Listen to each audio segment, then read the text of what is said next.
आप अपनी कमर या कूल्हे से पैर तक होती हुई झंझनाहट से परेशान हैं, आपसे ठीक से उठा बैठा नहीं जाता, आप चल फिर नहीं पाते। आपके शुभचिंतकों ने कई बार आपसे ये कहा है कि आराम कर लो, ये दवा ले लो, ये पत्ता गर्म करके लगा लो, वो वाला ऑयल लगा लो, आप वो भी ट्राई कर चुके हैं, पर फिर भी आपके झंझनाहट की जो समस्या है ये जा नहीं रही। अच्छा, अपने दिल पर हाथ रख के ये बताइए कि जब आपको इनिशियली ये पेन शुरू हुआ था, ये समस्या शुरू हुई थी, तो आपकी कमर में हल्का फुल्का दर्द हुआ था और आपने तब इसको नजरअंदाज कर दिया ये सोच के कि थोड़ा बहुत हमने काम कर लिया होगा या कुछ उठा लिया होगा, हल्का सा कुछ खिंचाव आ गया होगा तो ठीक हो जाएगा एक आध दो दिन में, और शायद उस समय ठीक हो भी गया होगा। फिर कुछ दिनों बाद ये रिलैप्स हुआ होगा, तब थोड़ा पेन बढ़ा होगा, हल्की सी झंझनाहट आई होगी, तो आपके ऑफिस के लोगों ने कहा होगा यार थोड़ा सा बैठ लो, आराम कर लो, ठीक हो जाएगा। तो आप डॉक्टर के पास चले गए, आपने मेडिसिन भी ले ली, थोड़ा समय और पास हो गया क्योंकि मेडिसिन खाने से आराम आ गया। पर अब एट प्रेजेंट आपको इन सब में से किसी भी चीज से आराम नहीं आता, आप वो कंफर्ट फील नहीं करते क्योंकि अब ये पेन जो है वो झंझनाहट में कन्वर्ट हो चुका है और ये परमानेंट रहता है। तो घबराइए नहीं, आज का सेशन हम लेकर आए हैं इसी के ऊपर कि कैसे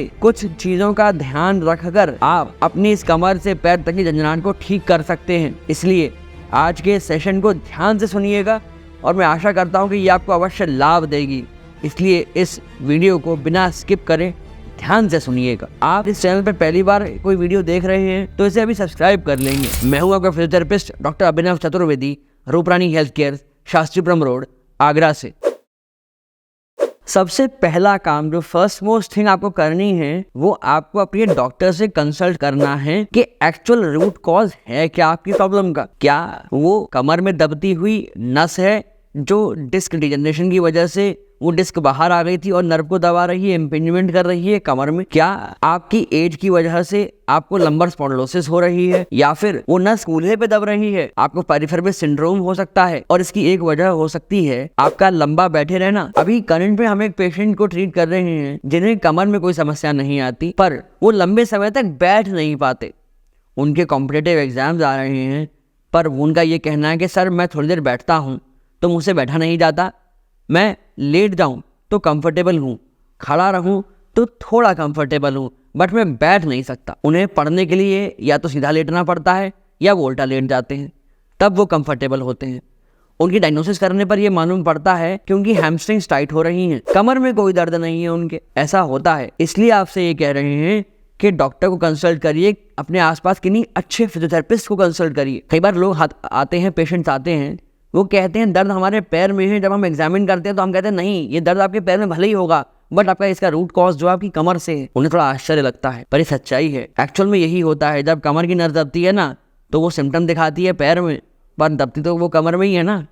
इसीलिए इन चीज़ों का मालूम पड़ना बहुत ज़रूरी है कि रूट कॉज क्या है। आशा करता हूँ आपको ये बात समझ आई होगी कि डॉक्टर को दिखाना क्यों ज़रूरी है। अगर आया हो तो इस वीडियो को लाइक अवश्य कर दीजिएगा। जब भी आपकी कूल्हे से पैर तक झंझनाहट होती है, इन सभी समस्याओं में आपकी कहीं ना कहीं नस दब रही होती है, या तो कमर में या कूल्हे पे। उसके लिए एक फिजियोथेरेपिस्ट से अच्छा डायग्नोसिस करने वाला कोई डॉक्टर आपके लिए हम नहीं समझते कि हो सकता है, क्योंकि फिजिशियंस आपको ऊपर से एग्जामिन करके मेडिसिन प्रिस्क्राइब कर देंगे, बट एक फिजियोथेरेपिस्ट ऐसे डॉक्टर होते हैं जो थरोली आपको एग्जामिन करेंगे, उसके रूट कॉज तक पहुंचेंगे कि आपको ये पेन, ये डिस्कम्फर्ट, ये झंझनाहट हो क्यों रही है, और अकॉर्डिंगली आपको कोई मोडालिटीज प्रिस्क्राइब कर सकते हैं, रेकमेंड कर सकते हैं, या फिर आपको कोई स्ट्रेचेस, जैसे कि आपकी मांसपेशियां टाइट हो गई, for example hamstring muscle tight हो गई, तो उसको स्ट्रेच करने के लिए आपको स्ट्रेचिंग सिखा सकते हैं। अब क्योंकि नर्व इम्पिंज होती है, नर्व दबती है, तो कई बार मसल एक्टिविटी लो हो जाती है, तो उस केस में स्ट्रेंथनिंग एक्सरसाइज भी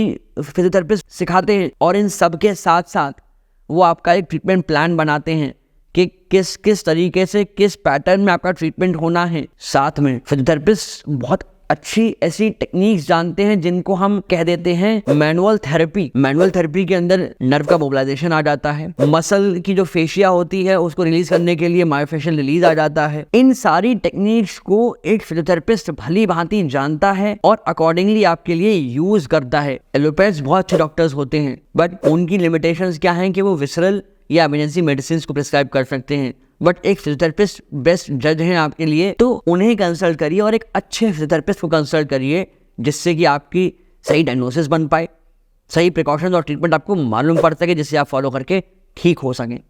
आशा करता हूँ आपको ये बात भली भांति अब समझ आ गई होगी कि क्यों आपको एक अच्छे फिजियोथेरेपिस्ट को कंसल्ट करना है। बट स्टिल अगर आप कोई समस्या फेस कर रहे हैं तो आपकी हेल्प के लिए हम हैं। आप हमें कमेंट सेक्शन में कमेंट करके अपनी समस्या को पूछ सकते हैं। हम ट्राई करेंगे जितना जल्दी हो सके आपको उसका हल हम प्रदान कर सकें और उचित हल प्रदान कर सकें। नेक्स्ट आता है कायरोप्रैक्टर्स क्या होते हैं, कायरोप्रैक्टर्स कैसे काम करते हैं या क्या हमें कायरो कराना चाहिए। आपको साफ साफ शब्दों में बता दें कि फिजियोथेरेपिस्ट बहुत अच्छे थेरेपिस्ट होते हैं, बहुत बढ़िया ट्रीटमेंट करते हैं, बट कभी कभार फिजियोथेरेपी की अपनी लिमिटेशंस आ जाती हैं, जिस वजह से आपको वो 100% बेनिफिट नहीं मिल पाता जिसके आप हकदार हैं। ऐसे में कायरोप्रैक्टर्स काम आते हैं, क्योंकि कायरोप्रैक्टर्स जो हैं वो आपकी बॉडी के अलाइनमेंट को ठीक करके ट्रीटमेंट करते हैं। उनका जो पैटर्न है ट्रीटमेंट का वो है बॉडी के अलाइनमेंट को ठीक करना। पर हमेशा कायरो भी काम नहीं आता। अगर कायरोप्रैक्टर अच्छा है तब तो ठीक है, बट अगर कोई कायरोप्रैक्टर अनट्रेंड है या एक्सपीरियंस नहीं है तो आप समस्या में पड़ सकते हैं। इसलिए पहले ओपिनियन लीजिए, पहले समझिए कि क्या करना चाहिए क्या नहीं करना चाहिए। ये नहीं कि आप स्ट्रेट अवे कायरो के पास पहुंच गए, उन्होंने कुछ करा और आप ठीक हो जाएंगे, क्योंकि कायरो के जो एडजस्टमेंट्स हैं वो इंस्टेंट रिजल्ट देते हैं, ये हम मानते हैं। इंस्टेंट रिजल्ट आएगा, फैसिनेट करता है, बट क्या लॉन्ग टर्म में आपके लिए वो बेनिफिशियल रहेगा। फिजियो इस चीज़ को समझते हैं, वो आपकी मसल्स को अगर टाइटनेस है तो रिलैक्स करेंगे, तमाम मोडालिटीज़ यूज़ करेंगे, आपको रिलैक्सेशन देंगे। कायरोज इंस्टेंटली आपको एडजस्टमेंट्स करके तब तो आराम दे देंगे। बट कई बार ये देखा गया है कि आपको नीड नहीं थी कायरो की, तब भी आप उनके पास पहुंच गए, उनके कहने के बाद भी आपने जबरदस्ती कायरो करवाया। आशा करता हूं अब आपका ये कंसेप्ट क्लियर हुआ होगा कि कायरोप्रैक्टर्स और फिजियोथेरेपिस्ट कौन आपका बेटर ट्रीटमेंट कर सकता है। अगर अब भी दुविधा में हैं तो आप अपने लिए अपॉइंटमेंट बुक कर सकते हैं नीचे दिए गए नंबर्स पर। Monday to Saturday 8 AM to 8 PM समय का ख्याल रखिएगा। एक एक्सटेंट के बाद जब ये समस्या ज़्यादा बढ़ जाती है तब बात आती है सर्जरी की। सर्जरी हम मानते हैं कि करानी पड़ सकती है, पर हर केस में सर्जरी रिक्वायर्ड नहीं होती, या कहें तो इनिशियली सर्जरी रिक्वायर्ड नहीं होती। Surgery is a last resort for your treatment. कहने का तात्पर्य ये है कि जब आपकी नस दबनी शुरू हुई, आपकी कमर में डिस्क थोड़ी दबी और बाहर गई, यदि उस सही स्टेज में आप अपना ट्रीटमेंट करा लें तो आप सर्जरी से बच सकते हैं। क्योंकि सर्जरी की जो कंडीशंस होती है या जो क्राइटेरिया होता है वो एक्सटेंट वाला होता है कि डिस्क बहुत ज़्यादा बाहर आ गई तब सर्जरी रिक्वायर्ड है। आपके डिस्क में डिजनरेशन बहुत ज़्यादा हो चुका है, अब रिकवर नहीं कर सकता, तब सर्जरी करानी पड़ सकती है, और समय करानी चाहिए भी। जब सर्जरी कराने का समय आया है तो कराइए, क्योंकि उसके बाद सर्जरी होने में भी क्या पता समस्या हो जाए, फिर आप ठीक ना हो सके। इसके साथ साथ आप अपनी डाइट पर भी ध्यान दे सकते हैं। और कई बार ये जो कमर का दर्द है या झंझनाहट है, ये यूरिक एसिड बढ़ने की वजह से भी होता है, क्योंकि जो यूरिक एसिड के क्रिस्टल्स हैं वो मसल में जाके इकट्ठा होते हैं और नर्व को दबाने लगते हैं। ऐसे में आपको सर्जरी की रिक्वायरमेंट नहीं होती, कायरो या फिजियो की रिक्वायरमेंट उतनी नहीं होती जितनी आपको ये रिक्वायरमेंट होती है कि यूरिक एसिड में क्या नहीं खाना है वो जान लें। अगर आप चाहते हैं जानना उनके बारे में तो ये एक वीडियो आई कार्ड में इसका लिंक हम ड्रॉप कर रहे हैं, आप इस वीडियो को फिनिश करने के बाद जाकर उसे भी देखिएगा, समझिएगा। अब आपकी कमर से पैर तक झंझनाहट हो रही है, सुन्नपन हो रहा है, दर्द हो रहा है, उसके लिए आपको बताते हैं हम 2 एक्सरसाइज। इस क्रम में पहली एक्सरसाइज होगी नी टू चेस्ट। एक बेड पे आराम से लेट जाइए, सीधे कुछ इस तरह से रिलैक्स होकर लेट जाएंगे। कोशिश करिएगा कुछ लूज कपड़े आप पहने, और उसके बाद आपको परफॉर्म करना है जैसे हम अभी बैठे हुए थे और करवट से लेट के फिर सीधे हुए, आपको भी यही पैटर्न अपनाना है। आप आराम से करवट से आके फिर लेटेंगे, ठीक है। आप अपने सीधे पैर को मोड़िए, चेस्ट के पास लाइए और हाथों का लॉक बनाते हुए पुल करिए। हाँ, अगर आपकी कमर के साथ घुटनों में भी आपके दर्द हो रहा है तो कोशिश ये करिए कि आप लॉक को घुटने के अंदर से बनाएं, जिससे आपके घुटने पे ज़्यादा जोर नहीं पड़ेगा, और तब ग्रेजुअली अपनी तरफ अपने इस पैर को पुल करते जाइए। ऐसे में खिंचाव पड़ेगा आपके हैमस्ट्रिंग मसल पर, पेरिफेरमस मसल पर और ग्लूट्स पर। इसके साथ आपको ख्याल क्या रखना है कि आपका जो दूसरा पैर है वो स्ट्रेट रहेगा, उस पर कोई स्ट्रेस नहीं आना चाहिए। जब वो सीधा रहेगा तो प्रॉपर मसल पे स्ट्रेच आएगा, और इस तरह से आप अपनी मसल को रिलैक्स कर सकते हैं। आप 10-10 सेकेंड के होल्ड में कर सकते हैं इस एक्सरसाइज को आराम से, दिन में 2 बार। अब बढ़ते हैं नेक्स्ट एक्सरसाइज की ओर, मगर उससे पहले मेरा ये आपसे आग्रह रहेगा कि आपको अगर ये एक्सरसाइज, ये सारी जानकारी समझ आ रही है तो इसे हर व्यक्ति तक शेयर अवश्य करिए जिससे कमर दर्द है या नहीं इससे फर्क नहीं पड़ता। आगे बढ़ते हैं। आपको दोनों पैरों को मोड़ के रखना है सेम सुपाइन लाइन पोजीशन में, जैसे हम लेटे हैं अपने पीठ के बल। इसके पश्चात अगर आपकी राइट साइड की पेरिफेरमस मसल टाइट हो रही है तो राइट पैर को ऊपर रखिए लेफ्ट घुटने पर। उसके बाद सीधे हाथ से घुटना पकड़िए, उल्टे हाथ से पैर, और ये हाइट को मेंटेन करते हुए पैर को अपनी तरफ पुल करिए, तो आप पाएंगे आपकी पेरिफेरमिस मसल पे स्ट्रेच पड़ेगा। वापस जाइए, आपको दिखाते हैं दूसरी साइड से कि हम क्या कहना चाह रहे थे।